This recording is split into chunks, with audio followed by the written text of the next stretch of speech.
आज अभी हमारे करोल बाग से दुष्यंत गौतम जी आज नॉमिनेशन फाइल कर रहे हैं और सबसे पहले गुरु रविदास जी महाराज के चरणों में मैं शीश नवाने के लिए यहाँ पर आया हूँ। और दिल्ली में अब की बार भारतीय जनता पार्टी की सरकार आदरणीय मोदी जी के नेतृत्व में जो काम किए हैं वो बनने जा रही है। लोगों ने झूठ का शासन देख लिया है। यहाँ के जो मुख्यमंत्री अरविंद केजरीवाल जिन्होंने यहाँ के लोगों को सजाबाग दिखाए थे और सजाबाग दिखा करके वोट लेते रहे, ईमानदारी के नाम के ऊपर वोट लिया, काम के नाम के ऊपर वोट लिया, परंतु ना तो ईमानदारी केजरीवाल की सबके सामने है और जो कामों के वायदे किए थे वो कामों के वायदे भी जनता के सामने है। 5 तारीख को दिल्ली की जनता अब वो हिसाब चुकता करेगी, क्योंकि इस प्रकार का झूठ बोल करके केजरीवाल ने पिछले 10 वर्षों में लगातार लोगों को बरगड़ाने का, उनका शोषण करने का काम किया है। दिल्ली के लोग समझ चुके हैं। हरियाणा में तीसरी बार भारतीय जनता पार्टी की सरकार लगातार देने का काम हरियाणा के लोगों ने किया है और उस जीत के अंदर दिल्ली के लोगों का भी एक बड़ा योगदान रहा है। मैं दिल्ली के लोगों का दिल से धन्यवाद करूंगा कि उन्होंने यहां से जाकर के वहां पर भारतीय जनता पार्टी की सरकार बनाने का तीसरी बार काम किया है।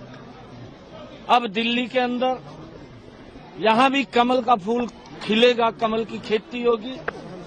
बहुत बड़े मैंडेट के साथ यहां पर कमल का फूल भारतीय जनता पार्टी की सरकार बनेगी। आज हमारे दुष्यंत गौतम जी अपना नॉमिनेशन फाइल कर रहे हैं। गुरु रविदास जी महाराज के चरणों में हमने आशीर्वाद लिया है। आशीर्वाद लेकर के हम नॉमिनेशन अभी फाइल करेंगे और दिल्ली में भारतीय जनता पार्टी की बड़े मैंडेट के साथ सरकार आएगी, क्योंकि आदरणीय मोदी जी ने जो गरीब हित में काम किए हैं, क्योंकि आयुष्मान कार्ड 5 लाख रुपए का अधिकार, व्यक्ति को अगर कोई बीमार हो जाता है या दिक्कत आ जाती है तो उसको 5 लाख रुपए का 1 साल में पैसा खर्च करने का अधिकार है। परंतु दिल्ली की जनता तो उससे पीछे है, उसको तो लाभ नहीं मिल रहा, क्योंकि यहाँ पर जो सरकार चल रही है वो लोगों के हित को नहीं, वो अपने हित को ज्यादा ध्यान में रख रही है।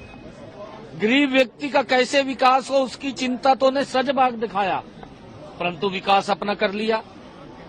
जो व्यक्ति ये बोलता था कि मैं तो आम आदमी हूं, उसने आम आदमी का ही शोषण कर दिया सबसे ज्यादा। और जो ये बात बोल रहा था कि मैं तो साधारण आदमी हूं, कोई मकान नहीं लूंगा, मैं गाड़ी नहीं लूंगा, कोई बंगला नहीं लूंगा, सबसे ज्यादा पैसा उसने गरीब व्यक्ति के मकान तो क्या दुरुस्त करने थे, उसको तो क्या कोई छत प्रोवाइड करानी थी, अपनी ही छत बनाकर बैठ गया, अपना ही मकान बनाकर बैठ गया। ये इस प्रकार का लोग देख रहे हैं और लोग अब उसको सबक सिखाने वाले हैं, क्योंकि जिस व्यक्ति ने ये कहा था कि मैं स्वच्छ पानी दूंगा, इसके 3 वायदे थे। सबसे बड़े वायदे थे कि मैं गंगा को स्वच्छ करूंगा, यमुना को स्वच्छ करूंगा और मैं हर घर के अंदर नल दूंगा और स्वच्छ जल दूंगा।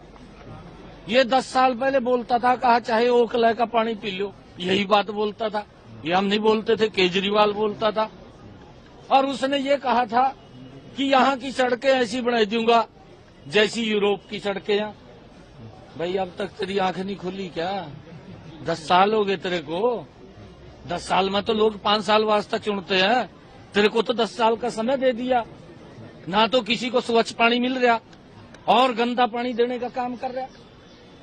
यमुना की क्या हालात है वो भी आपके सामने, सड़कों की क्या हालात है। इसने पीछे भी वायदे किए थे, क्या वो वायदे पूरे कर दिए इसने? वो पूछने की बात अब दिल्ली की जनता पूछ रही है। और दिल्ली की जनता ये भी जानना चाह रही है कि ये झूठ अब लंबा नहीं चलेगा, ये सजबाग लंबे नहीं चलेंगे। अब तो दिल्ली की जनता निर्णय करने वाली है, साफ चुकता करने वाली है। अब इसने तो अपना घर वो शीश महल बना लिया, अब तो शीश महल में बैठाने वाली है इसको, इसका